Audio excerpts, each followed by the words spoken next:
प्रभु यीशु मसीह के नाम में आप सबको जय मसीह की शालोम। प्रभु का धन्यवाद करते हैं आज के इस दिन के लिए उसने अपने अनुग्रह से दिया। आइए हम उत्पत्ति पुस्तक में से 37 उसके बाद 39 अध्याय में से यूसुफ के जीवन के बारे में भेद करेंगे। पिछले हफ्ते हमने देखा कि इस प्रकार यूसुफ अपने भाइयों के बारे में, उनकी गलत बातों के बारे में, बुराइयों के बारे में पिता को बताया करता था। हमने पिछली बार बड़े विस्तार से देखा कि अगर किसी की बुराई हमने बतानी है किसी को, तो क्या उसका उद्देश्य होना चाहिए और किसको बताना। अगर उद्देश्य सही नहीं है तो हम इसलिए दूसरों की बुराई बताते हैं कि ये बताने के लिए कि वो कितने बुरे हैं, मैं कितना अच्छा हूं। तो वो गलत है, वो हमारे लिए बुरा है। यदि हमारे अंदर किसी के लिए दर्द है और हम चाहते हैं कि वो उस बुराई से निकले, उस बुराई से छुटकारा पाए, तो इस उद्देश्य से हम किसी सेवक या मसीही भाई बहन को प्रार्थना के लिए उत्साहित करते हैं। और इसलिए उत्साहित करते हैं कि वचन के द्वारा उसकी मदद की जा सके, अपने जीवन के द्वारा उसकी मदद की जा सके, तो वो अच्छा है। उद्देश्य सही होना चाहिए।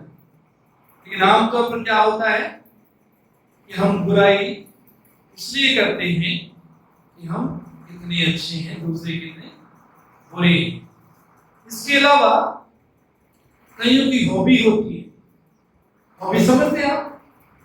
जो स्कूल जाने वाले बच्चे सब समझते हैं, बड़े भी समझते होंगे। कहीं हॉबी होती है वो काम जो हम फुर्सत में करते, जब कोई काम नहीं होता, अपने आप को बिजी रखने के लिए करते हैं, या जिस काम में हमको अच्छा लगता है, मजा आता है, हम टाइम पास करते हैं। तो कईयों की हॉबी होती है बुराई करना। सही है या नहीं? नहीं होती? कोई नहीं बोल रहा, हाँ या ना, कुछ तो बोलो। हॉबी होती है कईयों की। तो प्रभु के लोगों को इससे बचना है। पिछली बार भी हमने देखा, मुझे भी लिखा कि प्रभु यीशु ने कहा, हर बात जो हम बोलते हैं न्याय के दिन उसका लेखा दिया जाएगा। हर बात जो बोलते, इसलिए जुबान संभाल कर बात करें। फिर हमने देखा कि इज़राइल जो याकूब है, यूसुफ का बेटा, वो यूसुफ को दूसरे भाइयों से ज्यादा प्रेम करता। तो अगर आपसे अधिक किसी और को परमेश्वर, आप सोचते हैं परमेश्वर प्रेम करता, वैसे परमेश्वर सबको एक सा प्रेम करता है, लेकिन कईयों के ऊपर विशेष कृपा, फेवर होती है। उससे ऐसा लगता है कि परमेश्वर ज्यादा प्रेम करता है। पिछले हफ्ते हमने देखा है उदाहरण,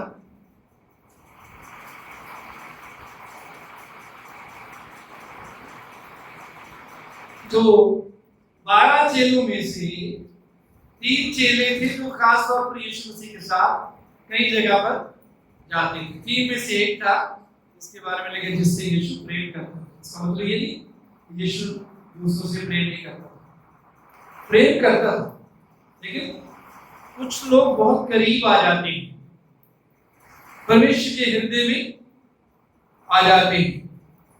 परमेश्वर दाऊद के बारे में कहते हैं, लिखा है कि वो मेरे मन के अनुसार है। परमेश्वर का मन जैसे चाहता है वैसा दाऊद था, और हमें भी बनने के लिए परमेश्वर ने बुलाया है। दाऊद की क्या खूबी थी? सबसे बड़ी खूबी कौन सी बात थी जिसकी कारण परमेश्वर उसको कहता है कि मेरे मन के अनुसार है? कोई बताएगा? है जी, बताएगा भाई? दाऊद परमेश्वर की आराधना करने वाला, क्या करने वाला था? परमेश्वर की उपस्थिति को प्रेम करता था, परमेश्वर की हुजूरी को प्रेम करता था, परमेश्वर के साथ समय व्यतीत करता था। उस समय में वो परमेश्वर से मांगता नहीं था, सिर्फ जो सिर्फ मांगते हैं वो मांगते मांगते मांगते मांगते मांगते हैं, लेकिन परमेश्वर ने हमें मांगते नहीं बनाया, मांगने वाले नहीं हम बनाया। हम उसके बेटे हैं, उसकी संतान हैं, उसकी प्रजा हैं, उसके लोग हैं।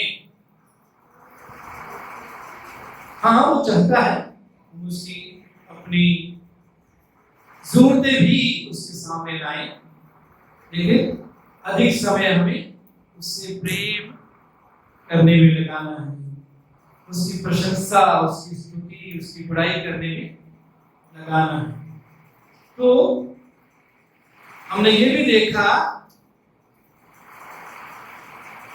कि याकूब यदि यूसुफ को दूसरों से अधिक प्रेम करता है,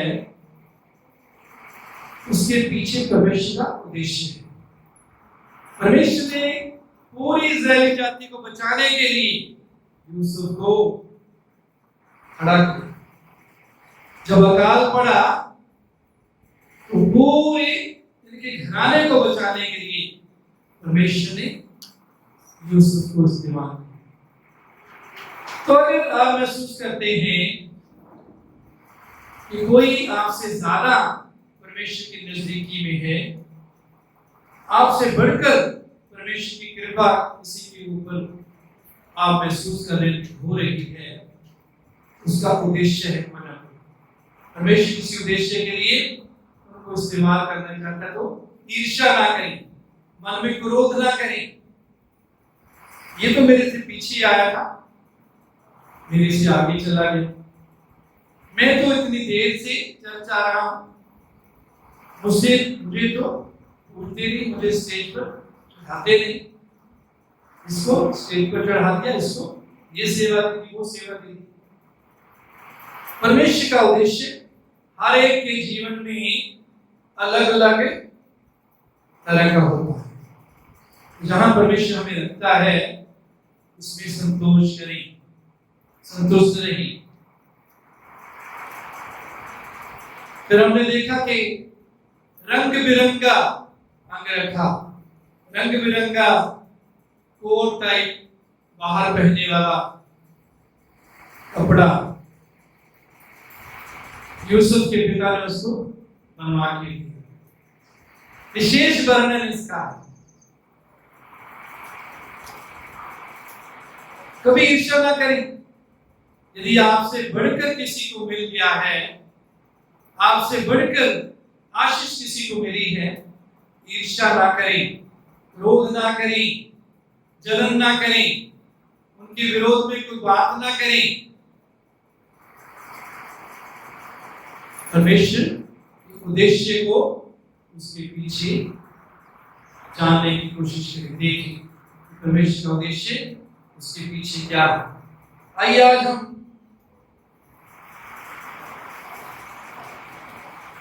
आगे देखिए 4 पद में लिखा है, परंतु जब उसके भाइयों ने देखा कि हमारा पिता हम सब भाइयों से अधिक उससे प्रीति रखता है, तब वे उससे बैर करने लगे और उसके साथ ठीक से बात भी नहीं करते थे।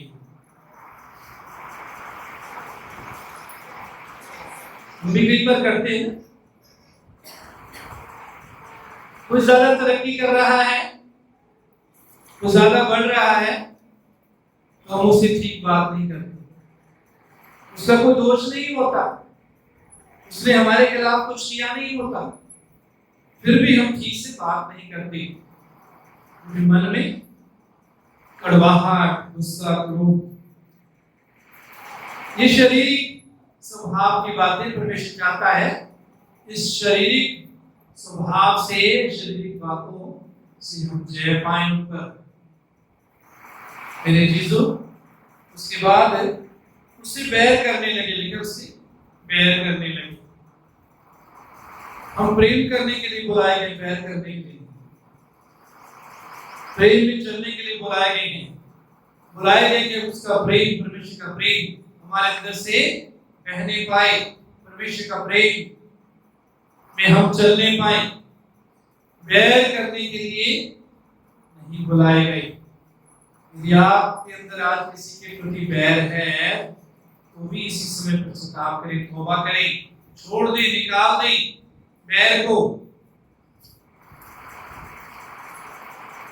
हमारा परमेश्वर प्रेम है, हम परमेश्वर की संतान हैं और उसकी संतान होने के नाते प्रेम में चलने के लिए बुलाए गए हैं।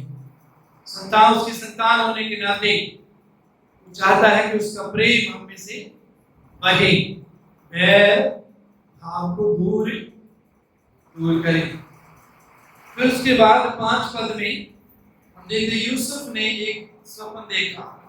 उत्पत्ति 37 है 5 पद, और अपने भाइयों से उसका वर्णन किया, तब वे उससे और भी द्वेष करने लगे। उसने उनसे कहा, जो स्वप्न मैंने देखा है उसे सुनो। यूसुफ ने एक स्वप्न देखा और अपने भाइयों को उस स्वप्न के बारे में बताने लगा। उसने उनसे कहा, जो स्वप्न मैंने देखा उसे सुनो। हम लोग खेत में पूले बांध रहे हैं और क्या देखता हूं कि मेरा पूला उठकर सीधा खड़ा हो गया। खेत में, पंजाबी में बोलते परियां, परियां बांध रहे, पूले बांध रहे थे। मेरा पूला उठकर सीधा खड़ा हो गया। मेरी परी, मेरा पूला उठकर सीधा खड़ा हो गया। तो तुम्हारे पूलों ने मेरे पूले को चारों तरफ से घेर लिया और उसे दंडवत किया। तुम्हारे जो पूले हैं उन्होंने मेरा जो पूला है उसके आगे उन्होंने माथा टेका, घेर दिया, दंडवत किया। तब उसके भाइयों ने उससे कहा, क्या सचमुच तू हमारे ऊपर राज्य करेगा? इस स्वप्न का अर्थ उनके भाइयों ने समझ लिया। ये जो स्वप्न बता रहा है इसका मतलब ये है कि ये हम पर राज करेगा, ये हमसे बड़ा हो जाएगा, हमको इसके आगे झुकना पड़ेगा। क्या सचमुच तू हमारे ऊपर राज्य करेगा, या क्या सचमुच तू हम पर प्रभुता करेगा? क्या तू हमारे ऊपर प्रधान बनेगा, हमारा अफसर बनेगा? इसलिए वे उसके सपनों और उसकी बातों के कारण उससे और भी अधिक बैर करने लगे। उसके सपनों के कारण, बातों के कारण और भी ज्यादा बैर करने लगे उसके भाई। मेरे चीजों, बहुत बार सपने ऐसे होते हैं जो परमेश्वर की ओर से होते हैं और वो सपने अपने समय पर पूरे होते हैं। जो परमेश्वर की ओर से होते हैं, परमेश्वर का अर्थ भी हमें बताता है। कई बार तुरंत बताता है, कई बार समय भी लग सकता है, लेकिन कई सपने ऐसे होते हैं जिनके पीछे दुष्ट आत्माओं का प्रभाव होता है। कुछ सपने ऐसे होते हैं जो हमारी कल्पना होती है। हमारी कल्पना, मन में जो हम सोचते रहते हैं बातें, उन बातों के कारण होती हैं। और कई सपने तो ऐसे भी होते हैं जिनका कोई अर्थ नहीं। तो सब सपने जो हम देखते हैं उन पर विश्वास ना करें। जो स्वप्न परमेश्वर की ओर से होता है, परमेश्वर उसका अर्थ भी हमें बताता है।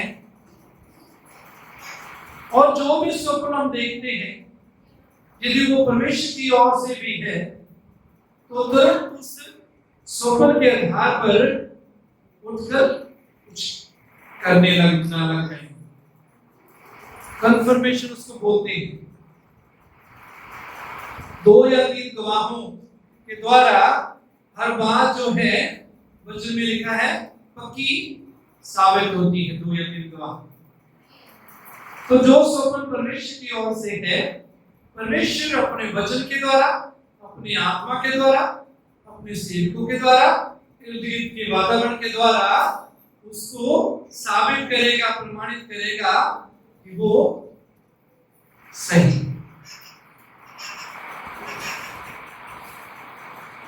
तो ये स्वप्न परमेश्वर की ओर से था और वो स्वप्न पूरा भी हुआ। स्वप्न पूरा भी हुआ। उसके बाद हम देखते हैं 9 पद। फिर उसने एक और स्वप्न देखा और अपने भाइयों से उसका भी यूं वर्णन किया, सुनो, मैंने एक और स्वप्न देखा। पहले स्वप्न देखा, भाइयों को बताया, ठीक है, और भी बैर करने लगे। एक और स्वप्न उसने देखा, वो भी भाइयों को बताया कि सूर्य और चंद्रमा और 11 तारे मुझे दंडवत करेंगे। सूर्य, चंद्रमा और 11 तारे, 11 तारे मुझे दंडवत करेंगे, मेरे आगे झुकेंगे। यहाँ सूर्य उसका पिता है, चांद उसकी माता और 11 तारे उसके भाई हैं। तो ये बात जब उन्होंने उसको बताई, 10 पद इस स्वप्न का उसने अपने पिता और भाइयों से वर्णन किया। तब उसके पिता ने उसको डांट कर कहा, ये कैसा स्वप्न है जो तूने देखा? भाइयों को भी बता दिया।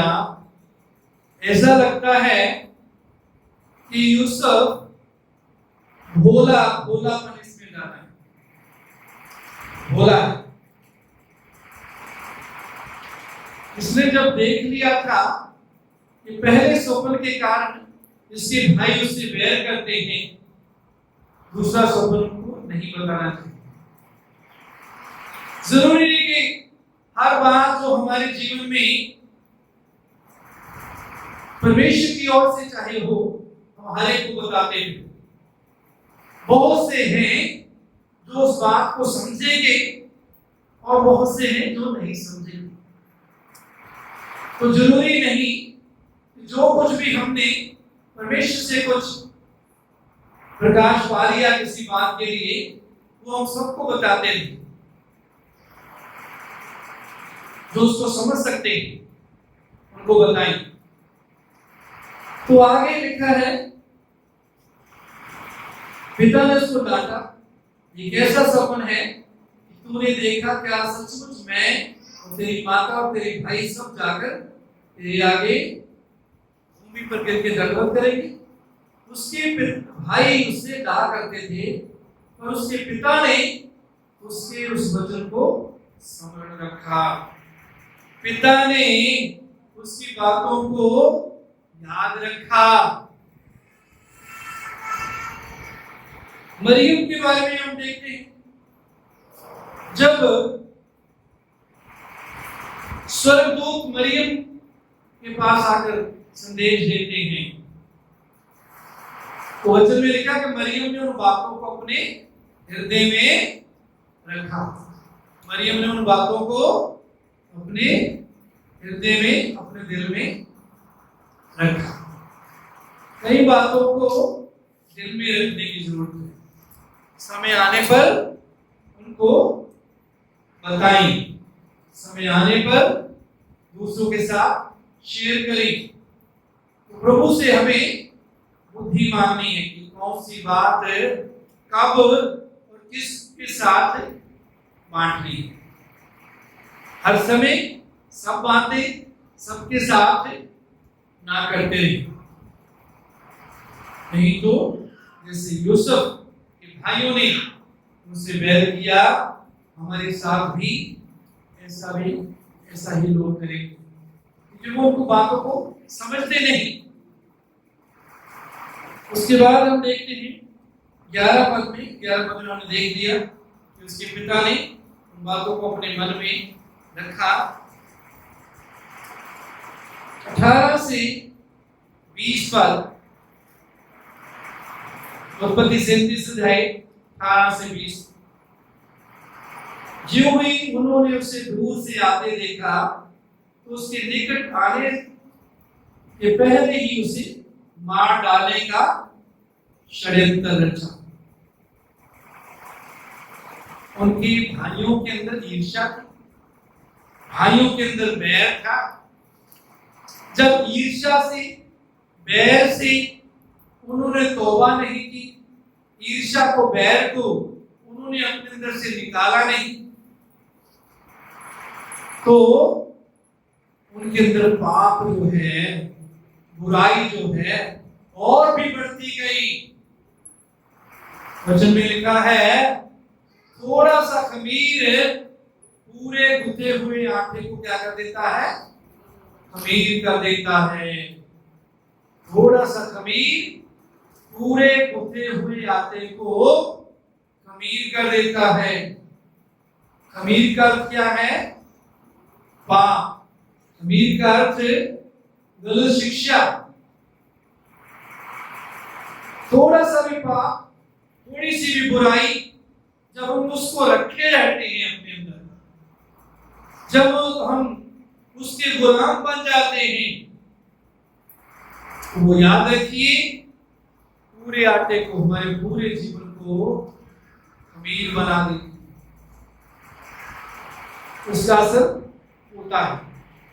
इसलिए जब भी हम ये देखते हैं कि हमारे अंदर कुछ बुराई आ गई है, बुरा विचार आ गया है, गुस्सा आ गया है, किसी के लिए बैर आ गया है, ईर्ष्या आ गई है, उसी समय पश्चाताप करें।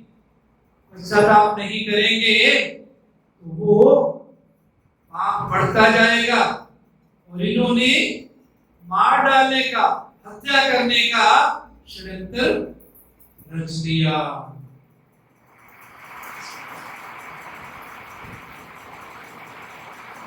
ईर्ष्या को नहीं छोड़ेंगे, बैर को नहीं छोड़ेंगे,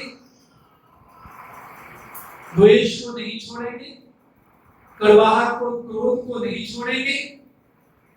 किसी भी समय हत्यारे बन सकते हैं। हत्या वो क्यों करते हैं? क्रोध के वश में हो जाते हैं, ईर्ष्या के वश में हो जाते हैं, बैर भाव के वश में हो जाते हैं। जो उसके वश में हो जाते हैं तो अपने ऊपर भी बस वश नहीं रहता।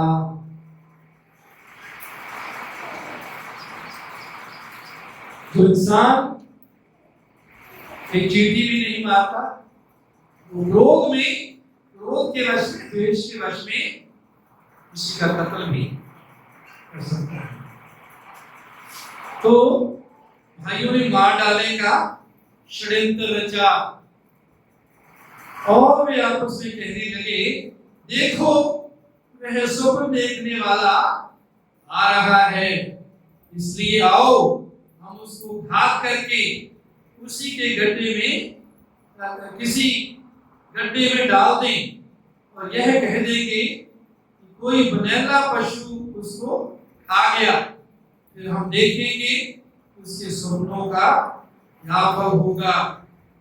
हम उसको मार देंगे, उसका कत्ल कर देंगे, किसी गड्ढे में गिरा देंगे, टोए में गिरा देंगे, तो पिता को क्या कह देंगे? किसी जानवर ने उसको खा लिया।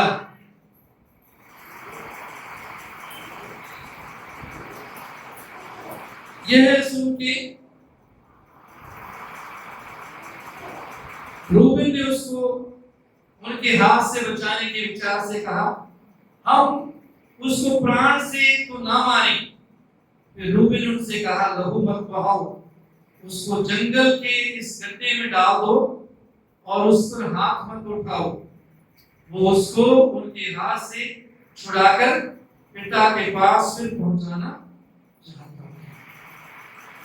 एक भाई के अंदर दया थी यूसुफ के लिए।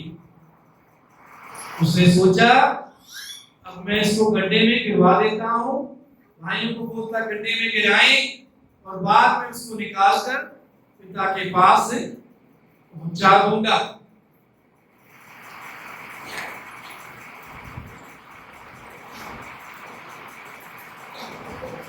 इसलिए ऐसा हुआ कि जब यूसुफ अपने भाइयों के पास पहुंचा, तब उन्होंने उसका रंग बिरंगा अंगरखा जिसे वो पहले होकर उतार दिया। रंग बिरंगा अंगरखा उतार लिया। क्यों उतारा? इनको बुरा लगता है उसको। जब हमारे अंदर दूसरों के प्रति ईर्ष्या होती है, कड़वाहट होती है, द्वेष होता है, गुस्सा होता है, तो दूसरों की आशीष से हम खुश नहीं होते, दूसरों की तरक्की से हम खुश नहीं होते, दूसरे हमको अच्छे नहीं लगते तरक्की करते। रंग बिरंगा अंगरखा उतार दिया। सबने सोचा होगा, मैं पहनूंगा, इसकी अच्छा नहीं लगती, तो बहुत बुरा है, हमारी बुराई करता है।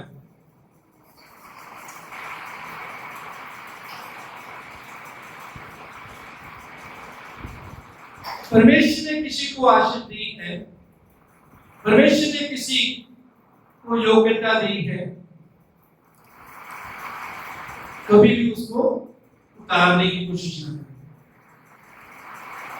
जो भी सामर्थ, योग्यता, वरदान परमेश्वर ने किसी को दिया है, उसको उतारने की कोशिश ना करें। उसको उतार कर मैं पहन लूं, कभी ना करें। ये सबसे छोटा है,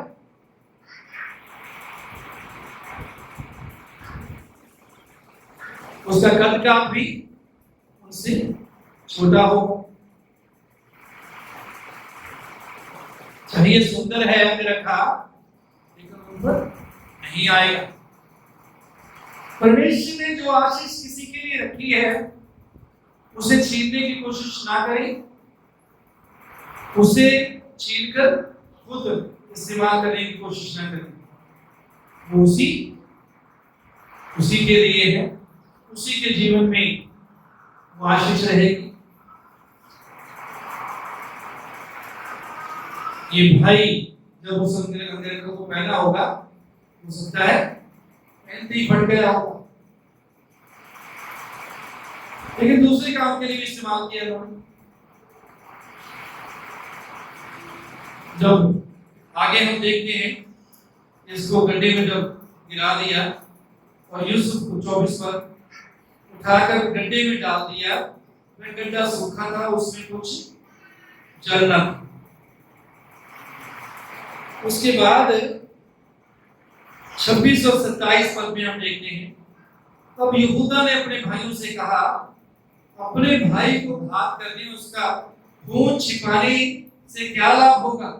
आओ हम उसे इश्माएलियों के हाथ बेच डालें और अपना हाथ उस पर ना उठाएं, क्योंकि वह हमारा भाई और हमारी ही हड्डी और मांस है। यहूदा ने कहा उसको मारेंगे नहीं, हम उसको बेच देते हैं।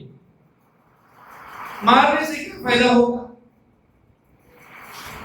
मारने से हमें कुछ नहीं मिलेगा, लेकिन यदि बेच देंगे तो हम सब पैसे मांग लेंगे। और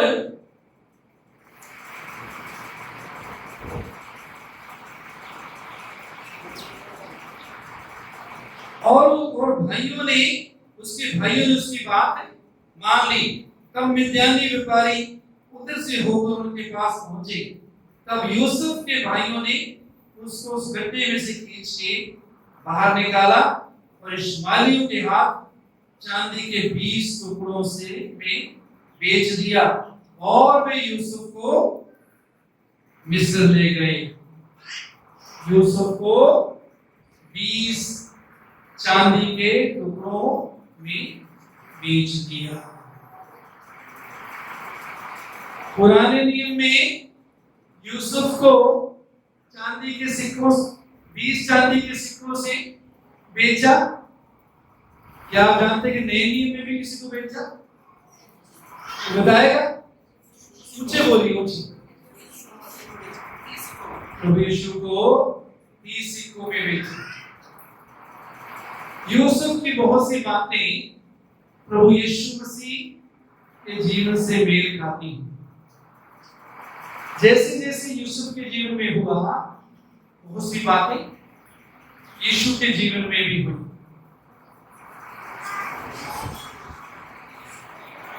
और वे यूसुफ को मिस्र में ले गए।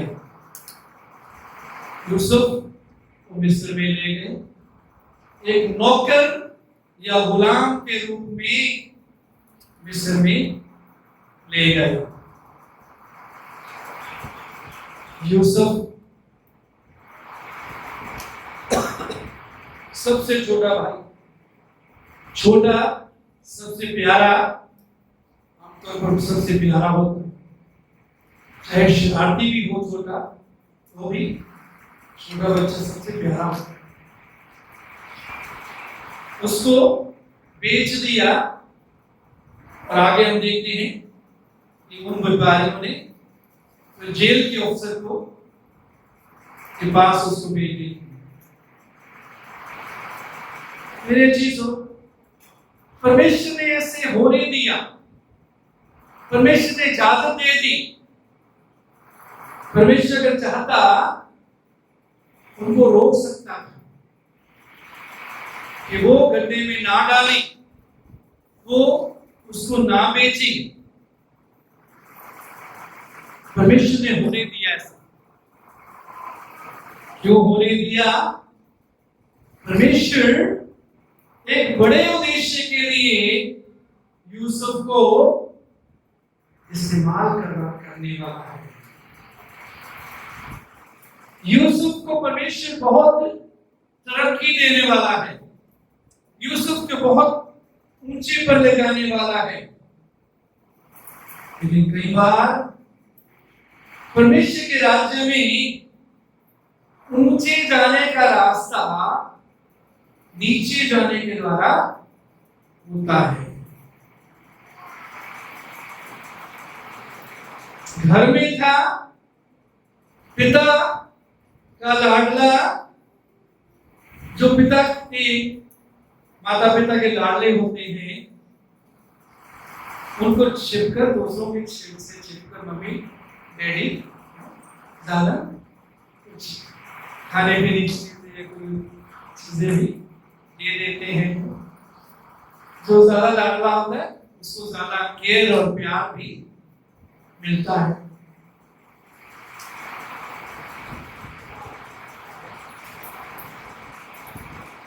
लेकिन अब ये गुलाम के तौर पर बेचा, उसको खरीद लिया।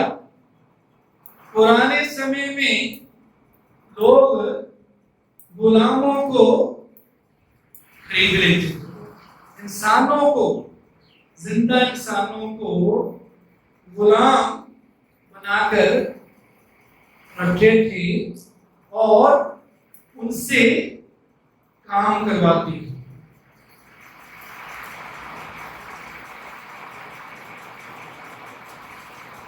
हमारे पंजाब में अभी भी कई जगह है, शायद इधर तो मैंने नहीं सुना, लेकिन संगरूर की तरफ अभी भी है। इधर पता नहीं क्या होते हैं जो जिम्मेदारों के पास काम करते हैं। सीरी सीरी सीरी जो शब्द है, असीरी, असीरी का मतलब गुलामी। लोगों को पता नहीं, लेकिन ये गुलामी से निकला हुआ शब्द है। वो एक तरह के वो अभी तक गुलामी है। मुझे याद है तो हम छोटे छोटे लोग सुना करते थे, बेचारे कुछ लोग जिम्मेदारों के साथ काम करते थे, पहले ही उनसे पैसे ले लिया करते थे और गुलामों की तरह उनको काम करना पड़ता था। आज भी बहुत से लोग करते हैं। तो गुलाम कहा पिता का लाडला था, पिता बहुत अमीर था, अब गुलाम बन गया, गड्ढे में डाला गया, गुलाम के तौर पर बेचा गया। कई बार हमारे जीवन में होता है, हम एक समय होता है अपने मसीही जीवन में हम बहुत ऊंचाई पर होते हैं, बहुत लोग हमसे प्रेम करते हैं, हमें आदर देते हैं, लेकिन समय आता है कि हमारे भाई हमको गड्ढे में गिरा देते हैं, फिर हमको बेच देते हैं। हम ऐसे महसूस करते हैं कि जैसे हम गुलामी की जीवन गुजार रहे हैं। कोई हमारे साथ हमदर्दी नहीं करता, कोई हमारे साथ खड़ा नहीं होता, लोग हमारा गलत इस्तेमाल करते हैं, हम पर अत्याचार करते हैं जैसे गुलामों पर किया जाता। मेरे चीजों, ये ऐसी स्थिति में हम पहुंचते हैं, उसमें भी आनंदित रहना सीखें। क्या रहना सीखें? वचन में लिखा प्रभु में सदा आनंदित रहो, क्योंकि यदि हम प्रभु को प्रेम करते हैं, वचन में लिखा परमेश्वर से प्रेम करने वालों के लिए सब बातें मिलकर क्या पैदा करती हैं? सब बोले भलाई पैदा करती हैं। तो यदि ये गुलाम बन गया है, परमेश्वर इसको आने वाले दिनों में ऊंचाई पर ले जाने वाला है। परमेश्वर इसको आने वाले दिनों में बड़ा अफसर बनाने जा रहा है। राजा से दूसरा पद इसको मिला, मंत्री राजा का वो बन गया। समय आया, आगे हम बाद में देखेंगे, अगले हफ्ते में देखेंगे। उसके बाद हम देखते हैं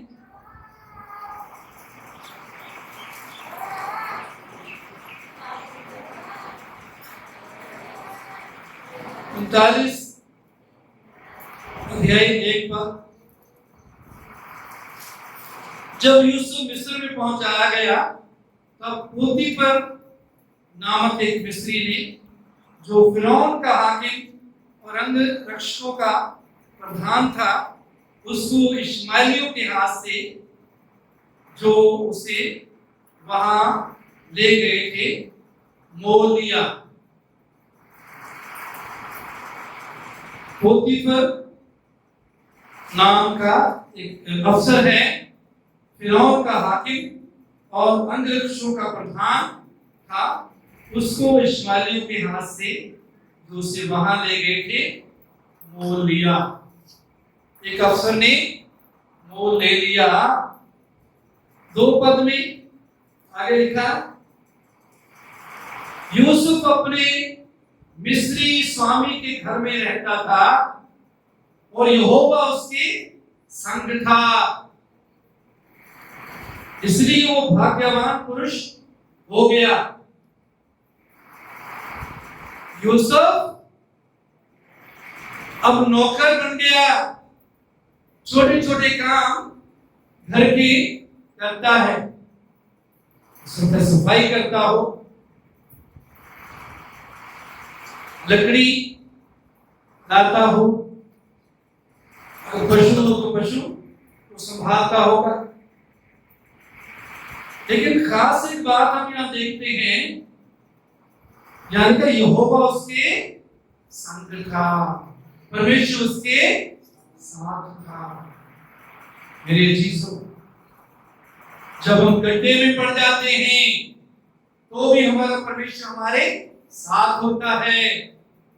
जब गुलामी में बेचे जाते हैं तो भी हमारा परमेश्वर हमारे साथ होता है, और जब नौकर की तरह बेचे जाते हैं तो भी हमारा परमेश्वर हमारे साथ होता है।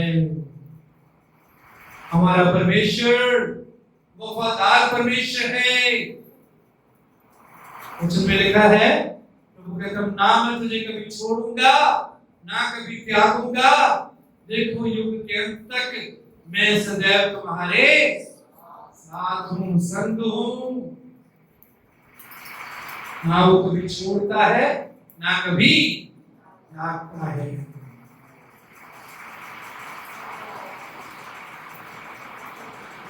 मैंने तुम्हारी तस्वीर अपनी हथेली पर बना रखी है। परमेश्वर वचन में कहता है, मैंने अपनी तुम्हारी तस्वीर अपनी हथेली पर बनाई हुई है।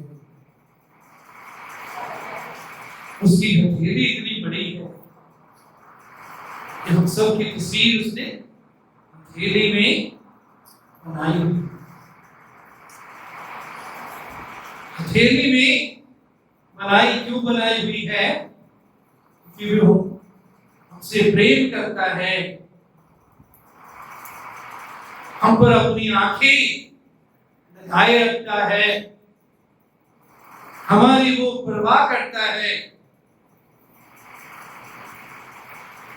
एक यहां अनुवाद में समस्या आ गई है। यहां देखा, यहोवा उसके साथ था इसलिए वो भाग्यवान पुरुष हो गए। हम भाग्य पर विश्वास नहीं करते। मसीही लोग भाग्य पर विश्वास नहीं करते। ये अनुवाद सही नहीं। आशीषित था, भाग्यवान हो गया की जगह आशीषित हो गया। आशीषित था, ब्लेस्ड था, मुबारक था, धन्य था, धन्य था। तो भाग्यवान अनुवाद सही नहीं है, हम भी इस्तेमाल ना करें। कभी एक दूसरे के लिए ना बोलिए बहुत भाग्यवान है, नहीं। क्योंकि परमेश्वर भाग्य पर हम विश्वास नहीं करते। बाइबल की शिक्षा के अनुसार भाग्य नहीं। हम जो कुछ भी हैं इसलिए नहीं है कि हमारे भाग्य में ऐसा, परमेश्वर के अनुग्रह से। जो कुछ भी परमेश्वर के अनुग्रह से। उसके बाद और यूसुफ के स्वामी ने देखा कि यहोवा उसके संग रहता है और जो काम वो करता है उसको यहोवा उसके हाथ से सफल करता है।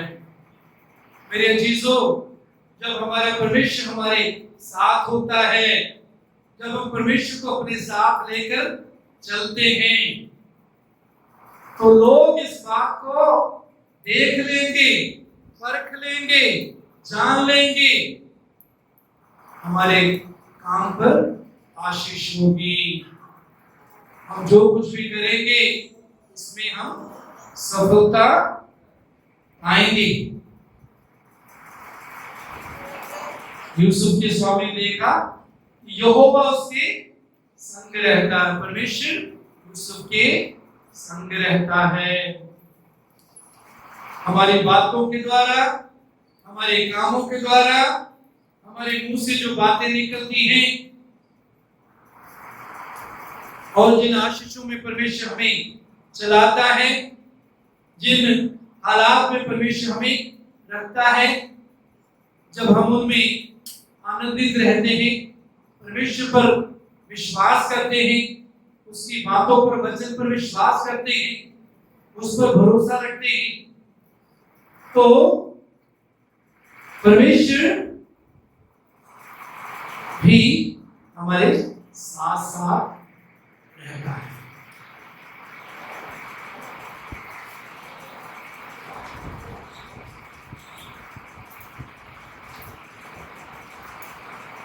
और जो काम वो करता था उसको यहोवा उसके हाथ से सफल करता था। जो भी काम वो करता था परमेश्वर उसके हाथ से सफलता देता था। उसके हाथ में जो भी कार्य देता था वो कार्य सफल होता था, वो कार्य में तरक्की होती थी।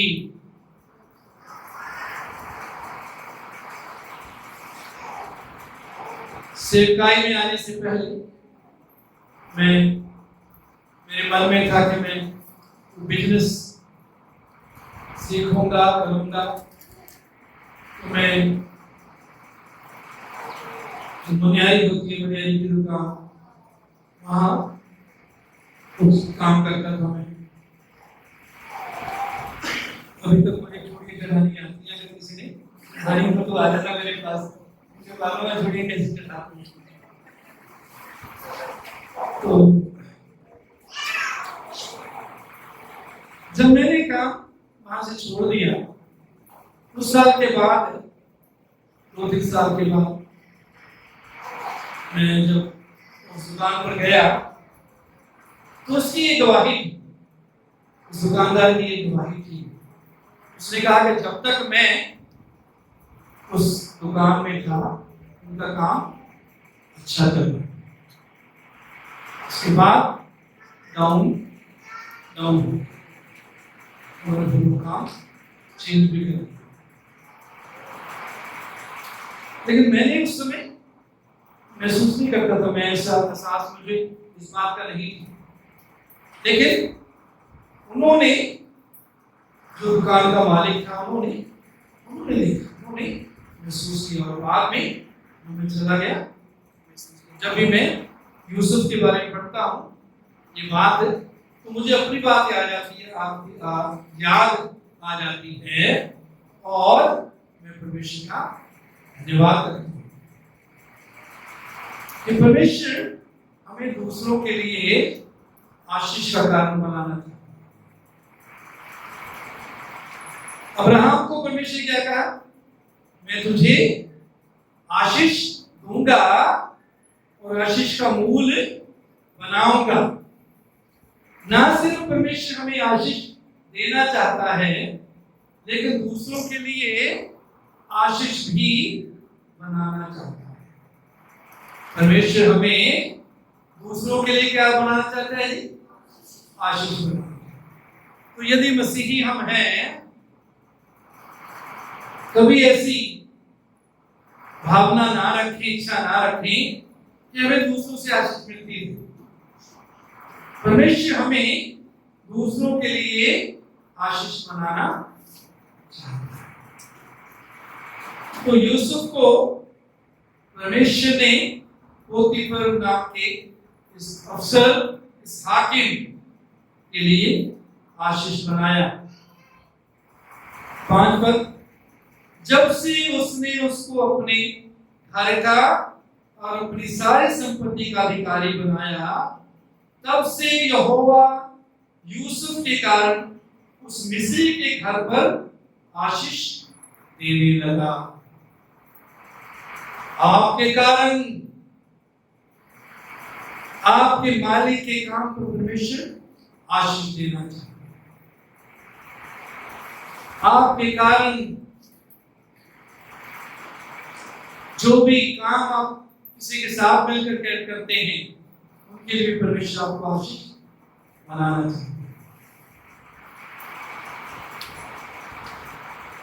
हम आशीष पाने के लिए, आशीष में चलने के लिए और आशीष बनने के लिए बुलाए गए।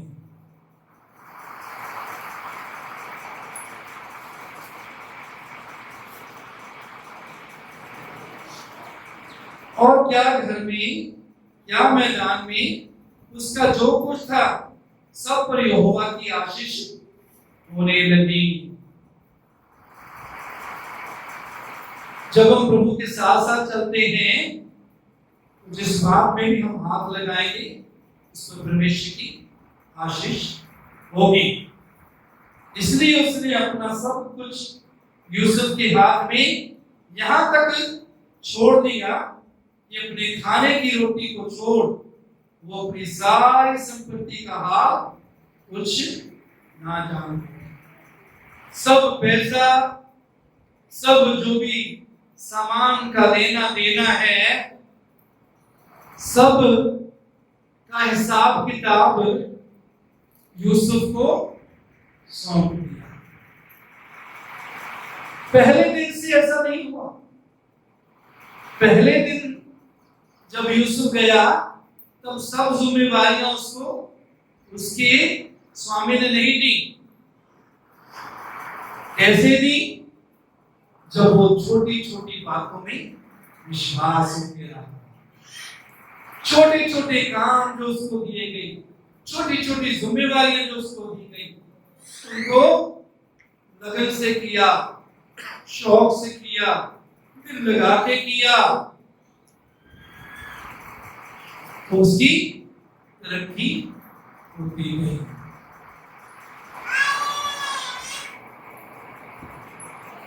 कई बार हम दूसरों को देखकर सोचते ये यहाँ कैसे आ गया, टाइम कैसे यहाँ तक बढ़ गया, बड़ी तरक्की इसने कर ली है, बहुत कुछ इसने हासिल कर लिया। मेरे ये दोस्त के पीछे मालूम नहीं, सबको मालूम नहीं होता कि उनकी कितनी कुर्बानी होती है, कितनी विश्वास योग्यता होती है, कितनी ईमानदारी होती है, कितना सब्र उनका होता है, कितना धीरज उन्होंने रखा होता है।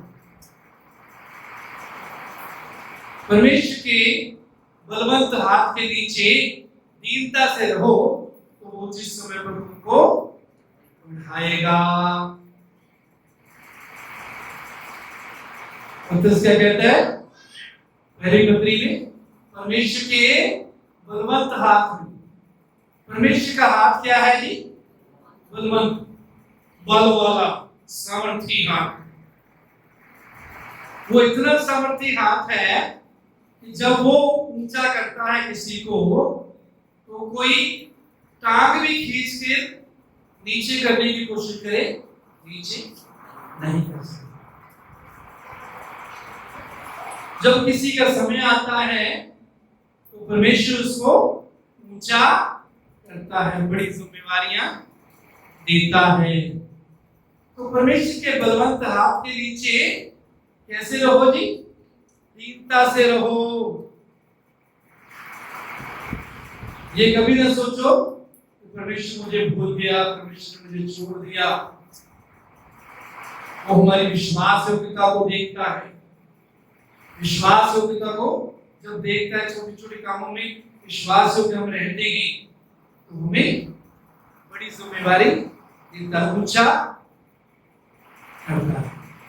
परमेश्वर के राज्य में अपने काम, अपने रोजाना के जीवन में भी और खास तौर पर परमेश्वर के राज्य में, कलीसिया में जब भी कुछ जिम्मेवारी दी जाती है, कभी उसको छोटा ना समझे, कभी भी उसको छोटा ना समझे। उस जिम्मेवारी को जो आज इसको लोग छोटा समझते हैं, उसको हम विश्वास योग्यता से करते हैं, मन लगाकर करते हैं, धीरे से करते हैं, पूरे दिल से करते हैं।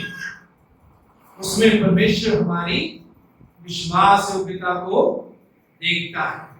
क्या करता है कि परमेश्वर हमारी विश्वास योग्यता को देखता है। परमेश्वर के बलवंत हाथ के नीचे धीरता से रहो, जिससे वो उचित समय पर तुमको बढ़ाए, ठीक समय पर तुमको बढ़ाए। कब बढ़ाएगा जी? ठीक समय पर। कब? कब? परमेश्वर के ठीक समय का इंतजार करें। काय का इंतजार करें? परमेश्वर के ठीक समय का। कई बार हम परमेश्वर के ठहराए हुए समय से खुद आगे बढ़ना चाहते हैं, खुद आगे निकल जाना चाहते हैं।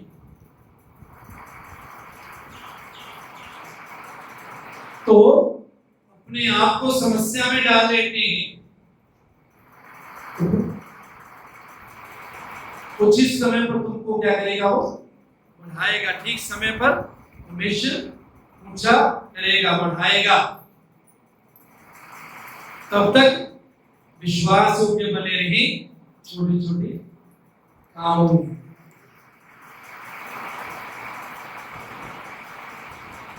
आज यदि मैं स्टेज पर हूँ, मेरा परिवार स्टेज पर है, मेरे साथ जोड़े गए लोग स्टेज पर है, तो शुरू से नहीं ऐसे ज्यादा बोले, शुरू से नहीं, छोटी छोटी बातों में वफादार है।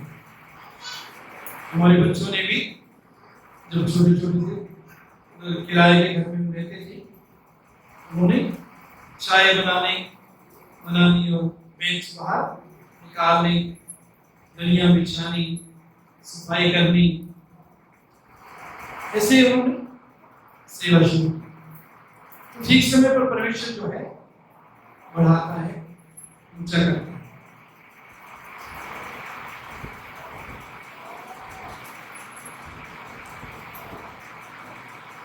इसलिए उसने अपना सब कुछ 6 पद के आखिरी से मिलकर यूसुफ सुंदर और रूपवान था। सुंदर और रूपवान, देखने में खूबसूरत, रंग भी उसका गोरा, उसके सब अंग ठीक हैं, नए लक्ष्य उसके बहुत प्यारे हैं। साथ इन बातों के पश्चात ऐसा हुआ कि उसके स्वामी की पत्नी ने यूसुफ की ओर आंख लगाई और कहा, मेरे साथ सो, मेरे जी सो। बहुत बार परमेश्वर ने जो हमें आशीषें दी होती हैं,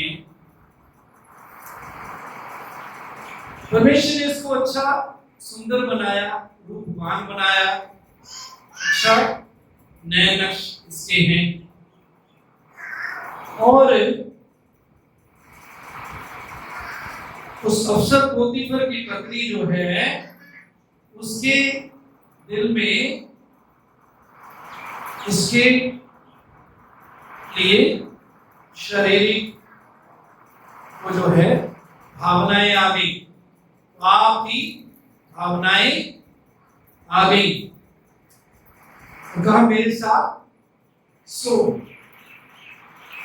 पर उसने स्वीकार करते हुए अपने स्वामी की पत्नी से कहा, सुन, जो कुछ इस घर में है मेरे हाथ में है, उसे मेरा स्वामी कुछ नहीं जानता, और उसने अपना सब कुछ मेरे हाथ में सौंप दिया है।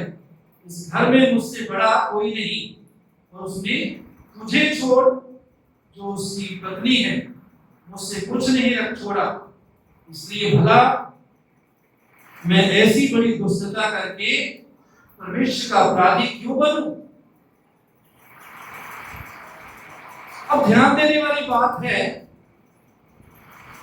कि पोतीफर घर में नहीं, पोतीफर के बाद उस घर का इंचार्ज जो है पत्नी को छोड़कर वो यूसुफ।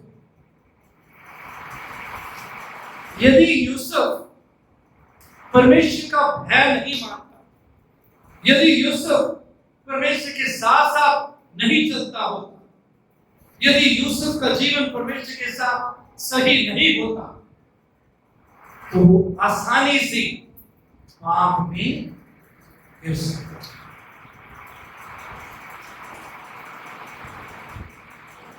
लेकिन यूसुफ परमेश्वर का भय मानने वाला व्यक्ति था। परमेश्वर का भय मानने वाला व्यक्ति पाप से भागता है, बुराई से भागता है। यदि वो शारीरिक व्यक्ति होता, शरीर में चल रहा होता, आसानी से पाप में गिर सकता है। उसका आत्मा मजबूत है। परमेश्वर जो उसे वचन देता है, उससे बात करता है, उसको प्रकट करता है। जो भी परमेश्वर का वचन उसने बातें सुनी, वो खड़ा है, इसलिए उसने इनकार किया, पाप में गिरने से इनकार किया। मैं ऐसी बड़ी दुष्टता करके परमेश्वर का अपराधी क्यों बनूं?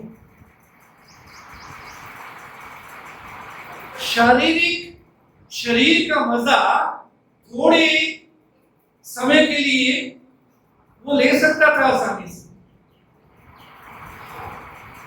लेकिन इसका आत्मा परमेश्वर के साथ इसका गहरा संबंध है। इसलिए कहता है, मैं ऐसी दुष्टता, ऐसी बुराई करके परमेश्वर का अपराधी नहीं बनूंगा। मेरे चीजों, जब हम परमेश्वर पर विश्वास करते हैं, उसके पीछे चलते हैं, उस पर भरोसा रखते हैं, तो ऐसी हालत में जब हम अपने आप को किसी पाप में गिरा देते हैं, तो हम परमेश्वर के विरोध में पाप कहते हैं। ऐसी बड़ी दुष्टता करके परमेश्वर का अपराधी क्यों बनूं? याद रखिए, हम परमेश्वर पर विश्वास करने वाले लोग, विश्वासी लोग, प्रभु के पीछे चलने वाले लोग, जब पाप में गिरते हैं तो हम परमेश्वर के अपराधी बन जाते हैं। परमेश्वर का अपराधी क्यों बनूं? परमेश्वर के अपराधी ना बने। और ऐसा हुआ कि वो प्रतिदिन यूसुफ से बातें करती रही, पर उसने उसकी ना मानी कि उसके पास लेटे या उसके संग रहे। पहले दिन की बात समाप्त हो गई। उसके बाद वचन में लिखा है कि वो प्रतिदिन, हर रोज को पाप में गिरने की परीक्षा यूसुफ के सामने लाती है, लेकिन यूसुफ उस परीक्षा में नहीं गया। कई बार शैतान के द्वारा प्रभावित लोग बार बार हमारे सामने बुराई लाएंगे। यूसुफ के जीवन में हमने देखते हैं,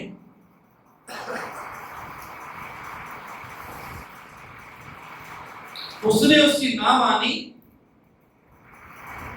उसकी बुराई में साथ नहीं दिया, इनकार किया। एक दिन क्या हुआ कि यूसुफ अपना कामकाज करने के लिए घर में गया और घर के सेवकों में से कोई भी घर के अंदर ना था। तब उस स्त्री ने उसका वस्त्र पकड़कर कहा, मेरे साथ सो। और वो अपने वस्त्र उसके हाथ में छोड़कर भागा और बाहर निकल गया। ये देखकर कि वो अपना वस्त्र मेरे हाथ में छोड़कर बाहर भाग गया, उस स्त्री ने अपने घर के सेवकों को बुलाकर कहा, देखो वो एक इब्री मनुष्य को हमारा तिरस्कार करने के लिए हमारे पास ले आया है। वह तो मेरे साथ सोने के मतलब से मेरे पास अंदर आया था और मैं ऊंचे शब्द से चिल्ला उठी। यूसुफ वहां से भाग गया, बुराई से भाग गया, बुरे हालात से जिसमें वो गिर सकता था, पाप में, परमेश्वर के विरोध में अपराधी बन सकता था, वहां से वो भाग गया। तीमुथियुस में पौलुस तीमुथियुस को कहता है, जवानी के विलासों से भागने के लिए बोलता है, क्योंकि यदि भागेंगे नहीं तो आसानी से उसमें पाप में गिर सकते हैं।